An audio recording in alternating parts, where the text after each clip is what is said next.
Hello, my name is Janet Travers. I'm with the San Diego Writers and Editors Guild, and we are talking about the anthology Good Luck with That. We've one of our authors here, Marla Anderson. Hi, Marla. Nice to meet you. Hello. Thanks for joining us today. I just read your story before. It's great. It's really good, very unique. Why don't we talk about that first? What's the name of it, and what gave you the idea to write it? Oh, it's Lucky Being That Black Sometimes, I believe is the title. It's been a while since I've looked at it, so I hope I got the title right. It's about I remember on one Halloween night actually finding a kitten on the street that we took home and took care of. It was a little black cat, and who knows why it was out there, but it was vulnerable. It looked like you have a black cat behind you, or maybe a dog. oh, I can see some legs moving.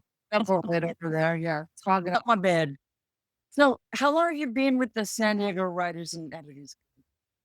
I think it's been about 3 years now. 3 years, yeah. And what benefits have you gotten from being a member? Well, I've gotten referrals. I also do editing services, and I'm working with a writer right now. I have been for a little over a year, helping him write his science fiction book. So that's been interesting, and I've helped other people write short stories and novels. I also have a small publishing business called Wolfheart Press. I help some people get their work independently published. So I looked at your website, which is very professional, very nice looking.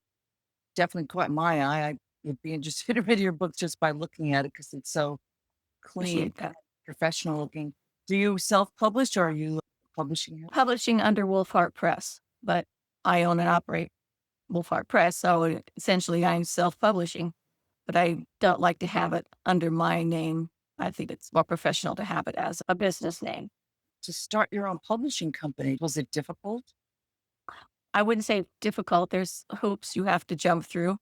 You file the legal papers and get it going. What I've been doing has been very low profile, just helping other authors independently publish. So I'm not doing marketing or any of that. And they own the rights to their books. And I was just helping them traverse getting their books formatted properly and uploaded to Amazon, ebook format, paperbacks, and whatever they want. They want audiobooks, I refer them. I don't actually do that for them, but I will show them the way. Marla, do you have a favorite short story that you've written and why? I think the most fun I had writing, I really like the one that's going to be in this anthology about the black cat. That was a lot of fun to write. Another one is called Heart Trouble, and that's more of a science fiction-y story. And it's a little more macabre, but that was a lot of fun to write. And that was in another anthology years ago. So, science fiction, this is your main genre. I've written science fiction and thrillers, but my thriller, which is unethical, the title is unethical, not the book. It's based on a what if question. What if a doctor experimenting to cure Alzheimer's reversed it and made someone young again? And that's the premise in that book. What is your writing process? Do you have a time of day, a couple hours, a routine? I tend to do it when I can or when inspired, usually in the morning, but sometimes late at night too. It's whenever I can fit it in. So you have a list of ideas that you think I'm going to develop this and I have a lot of story ideas. I wish I had another lifetime to develop them all, but I concentrate on just a couple at a time. I have a sequel that I'm working on for Nanomorphosis. That's my science fiction novel. I hope to get that out in the next month or two. And then I also would like to write a sequel to Unethical, which is the medical legal thriller. mm, And was my most recent book. And then I have another little series that I started called The Cost of Living, which is a dystopian story. And I'd like to write sequels to that too. But I've been spending more time on the editing process lately, working with other people and not so much on my own writing. So I need to get back and concentrate on getting my own books out. well, I hope so because they look like they're really good. It sounds like you have to do a bit of research, you said. Yes, because I try to base it on real science. So I have to know what we know now in order to extrapolate from that what could be if we pushed it further. Especially with medical subjects that are medical, Yeah. if you're Right. not a doctor or whatever in the field. Is that difficult to do or do you enjoy it? I enjoy it. It's certainly eye opening. I learn a lot. I do talk to other people, experts in the field who can advise me when I don't know the answers myself or can't find them just by reading or Googling up to the fastest way. You're not always sure that you're getting the right answer. I try to have people in the field cross check me, make sure it makes sense what I'm So are you saying. a plotter or a pants? A little combination of both. Yeah. I think I definitely started out as a total pantser, just winging it. But on my next book, I tried to plot it out a little more ahead of time. So I at least have some direction. But I find that my characters will take me off in directions I didn't expecting. So the plot has to be flexible. Where did you get the covers to your books? Because they're quite vibrant, very beautiful. Oh, well, for Nanomorphosis, I hired a book cover designer and I gave him my ideas, what I wanted on it. I wanted the eye of this woman and a male figure in a science fiction-y kind of atmosphere, space, and he put it together for me. That's how I came up with that one. And my most recent book, I actually worked with my son, who is a graphic designer. I found an image that I liked and purchased the rights to it, and with his help, came up with the cover. I made a jewelry piece that has the image that I used on that cover. My sideline business is making jewelry and stuff, so that's another thing I do. I made it myself. Made it yourself. You win. That's great. I wish I could see it better. It's I beautiful. know it's probably a little blurry, but it's the cover, I don't have it here, but it's a head that's kinda split into different levels. So to me, it was a symbol of a divided mind, and it's about Alzheimer's. So that makes complete sense. Mm. It's all split like this. When you go looking for a new book to read, when you go to a bookstore, the cover means how much to you? How do you choose a book? Oh, it's certainly what catches my eye first, unless someone has told me, "Oh, you gotta read this book," and I'm looking for a particular book under that title already. But if I'm just looking through books in general, browsing, the cover is the first thing that will catch my eye, certainly.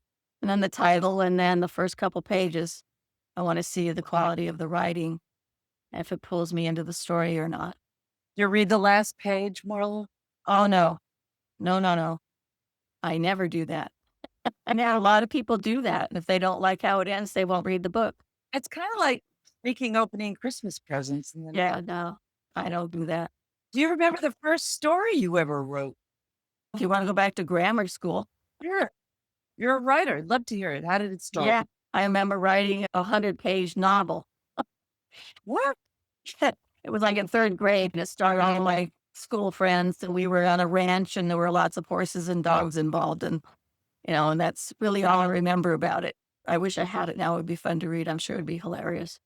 Do you remember what it was about? 100 pages is a lot. I just know we were going back and it was back at the ranch kind of story, it was a Western, and, well, it's too blurry in my mind, but that was one. I also remember writing my first science fiction story about an alien under my bed. A monster. Everything and that's because I guess whenever you're a child, you're always afraid of something under the bed. There was an alien under there. I don't know. I would have thought there was one unless somebody said, be careful. Did you have a lot of books around your house? Yes, my parents were big readers, and so, yeah, I always grew up reading books. Couldn't get enough of them. Was your family surprised you ended up being a good writer? Don't know. I don't think so. Not surprised because I always wanted to write. So, was there a conscious decision to pick science fiction? How did you decide which form or genre was right for you? I think it's because that's what I'm just so attracted to myself whenever I'm looking for a book. I'm always looking at science fiction. I'm a big fan of Star Trek and Mm. all those movies that have come out over the years that have a science fiction theme. I'm just very intrigued about possibilities. What a perfect way to put it. What's the most difficult part of your artistic process? Probably being certain that I have the facts right because I do want to get it right. Certainly, science fiction readers, they're looking for you getting it wrong. It's like, well, that's not the way the moon revolves or whatever. You want to get your facts right. And that's probably maybe the hardest part. Sounds a little Yeah. ironic. You're writing science fiction. I wanted to have science in it, not just fiction. I'm not writing fantasy. I'm writing science based fiction. Right. Yeah. Where do you get your ideas for your work? Um, I read science magazines and see what the latest research is on. And that often gives me an idea of what to write about. Sometimes it's just life in general. Someone will make a comment and I'll overhear something and go, huh, I wonder where that could go. And so with AI right now, that's the big thing in our future right now. And I think that's partly why I wrote Nanomorphosis, because nanotechnology and artificial intelligence are all going to be coming together and changing our lives in ways it's very hard to predict. So if you overhear, let's say if you're in a coffee shop, do you eavesdrop a little bit when you're Not intentionally, but yeah, you hear things. it's a polite way to put it. I was like, hell yeah. Maybe I'm a little more shallow than you. Maybe I'm looking for. So after the writing is finished, how do you judge the quality of your work? I need input from other people. By the time I'm done with it, I'm so familiar with it, it's hard to see the mistakes or where I've gone off on some tangent that really doesn't fit in the story or things like that.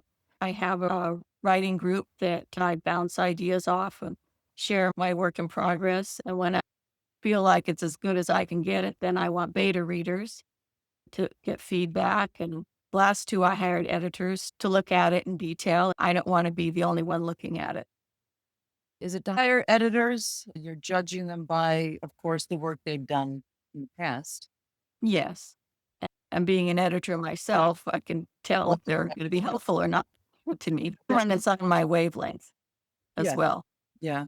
How long have you been with this critique group? You're a reading group or critique Oh, group? I guess it's about maybe going on 10 years now. Wow. And how Yeah. often do you meet and how does that work? Now we're meeting every 2 weeks. So we try to have something to share every couple of weeks. So maybe give a set number of words, maybe a chapter, 1,500 words. We try to have up to 10 pages, no more than that. And we take turns sharing, depending on maybe this week it's so and so's turn to share their chapters, and we'll switch off like that. So you share your books with them. Probably. Yes. And how many people are in the group? Right now, we're down to 4 people. We used to be a larger group and we met in person, but COVID put it into that and people moved away. So to keep us together, we do it online now. So we have a Zoom meeting every couple of weeks. Do you like the Padres? I like your hat. It's just a little San Diego thing. Are you in San Diego? Yes, I am. I'm actually in Alpine. Have you been here a long time? I wasn't born here. I was born in the Los Angeles area, but I came down to UCSD to go to college and got my degree there and stayed. That's how it works for a lot of us, right? You're right in LA. So you're a full Californian. Yes, by several generations, actually. When you're not writing, how do you spend your time? Well, I'm an enamelist and a silversmith, so I make jewelry and do artwork. I'm a member of the San Diego Enamel Guild. It's down in Spanish Village in Balboa Park. We have a studio there, so I sell my work there. Really? Did you say Yeah. enamel? Yeah, enamel. It's powdered glass that's fused to a metal backing. Yeah. How interesting. Then you work there and you sell it there? I have a studio here at my home, and so I do most of my work here, but that studio also has all the equipment. So when I'm there manning the studio, I can do work there as well. So with the guild, do you go to the Zoom meetings that are offered? Do you find them beneficial at all? Or maybe The membership meetings. Yes. Yeah. I try to make those meetings. Yeah. Okay. So how far along are you with your new project? Probably about three-quarters of the way through it, but this is the first draft. So when I say three-quarters, I haven't written the complete story. And then once I do that, it's going to go through at least 3 or 4 edits, just the way I work. Maybe 3 or 4 rewrites of the entire manual. Yeah. That's kind of how it works. How do you like doing that? Did you find it frustrating? Find the original process of writing the first draft the hardest part. I love the editing part. So once I have something to work with, then I can really massage it and get it down and get it to the diamond in the middle, center it, get rid of all the fluff that shouldn't be there. Getting that first draft done is the hardest part, to know where my story is going to go, how it's going to end up, and have the beginning, middle, and end. When you have a nice writing session, you've been cranking it out for a couple hours, do you feel exhilarated? Are you tired? Like the satisfaction factor? Do you have to take a nap or go for a walk? Walks are always good when I can't think where to go next in the story. That's always a good way to reset. I don't know if it tires me out. I feel energized when I'm writing, especially if I get on a roll. I really enjoy the process. I like working, especially when I have my characters in a dialogue kind of situation or a risky situation where they have a lot of action. I really enjoy getting all that down. When I get to a point that I'm not sure which direction to go in, then it's frustrating. Do you find it therapeutic? Yes, definitely. Yeah, writing is therapeutic for me. Yeah. If you could tell your younger writing self anything, what would it be? Do it sooner. Go ahead, publish your book. Go ahead and write it. Doesn't have to sit in the drawer. Just go ahead and do it. Just go for it, huh? Go for it. Yeah. Do you try more to be original or to deliver to readers what they want? I don't know what they want, so I write what I want. I write what I want to read, and hopefully they'll feel the same way. And when writing, do you like to plan in detail or set up a situation and see where it takes your characters? I think I start more with a character in a situation, and see how they can deal with it. I want them to be challenged and then see how they work their way out of the problem to find a solution. What life experiences have shaped your writing most? Huh. Well, since I picked science fiction, I guess I owe that a lot to my father, who was a big science fiction fan. And that's why I grew up reading the classics, classical science fiction books, Isaac Asimov and others. And then my working life, I worked in the legal field for a long time. So that colors how I look at things. Certainly when I was writing Unethical, that has the legal element. My main character is a lawyer, and I have her looking at the legal end of things, of how to get her father out of the situation he's in. Yeah. So if you Googled yourself, it sounds like you'd have a lot of different descriptions of you. Do you have a Wikipedia page and is it accurate? I don't have a Wikipedia page. No, I don't. I saw that as a question. I thought, do I? I don't know. So I looked up my name in Wikipedia to see if it would pop up. It did pop up in reference to the definition of the Garuda, because they are the aliens in my book, Nanomorphosis. So there's a reference to my book under the Garuda. Just funny. Is that a word you made up? Now, the Garuda is an Indian demigod. It's a bird god. And so the aliens in my book, I named them after that Hindu demigod. You have a realm of names that you can use, or do you just go to different cultures and pick out different names? I do tend to look at cultural for inspiration, but then I try to make it my own, especially if it's supposed to be something alien, because I don't want it to be a name that's affiliated with somebody that is real. So if it's an alien, they should have an alien name. As a child, what did you believe you would be when you grew up? Did you think you'd be a writer or an astronaut? Now, I never thought about being an astronaut. But a writer, yes, I have a childhood book. Look back says, what do you want to be when you grow up? And I think I put in that I wanted to be a writer and an animal trainer. The animal training didn't work out except with my pets. So I have to train them. Well, you like pets, you got your black cats. Yes, that's right. You actually did accomplish what you said as a child. Well, this is a fun question, if you don't mind. What inspires you to get out of bed each day? Oh, my dog Oh, where is he? never let me sleep in. We have a puppy and she wants her breakfast. But if it weren't for her, I think it would be, I just want to get up and see what's going on in the world. It's a positive, nice way to look at it. Keep the radio off, maybe, right? Until a certain time, anyway. What did you learn about yourself while working on this past project? Or I should say your current project. Did you learn something about yourself? My current project would be the sequel Mhm. to Metamorphosis. What have I learned? How hard it is to do research. I am still working on that, and being more disciplined to sit in the chair and write the book and not get distracted by other things. So Get distracted. How long does it take to get back into your head so you can continue? it can take some time. I have to go back and reread what I've written so far to get back in the mood and get back in the story and continue forward. How long on average does it take you to write a book? I am not a fast writer. This book I've probably been working on for about a year and a half, and I'm still drafting it. So I wish I were faster, but Ah, just the way I am. well, I wish you the best of luck and more continued success in the future. And thank you Okay. for talking with us. It was a pleasure meeting you and speaking with you. And do you have anything you want to add that maybe I didn't ask?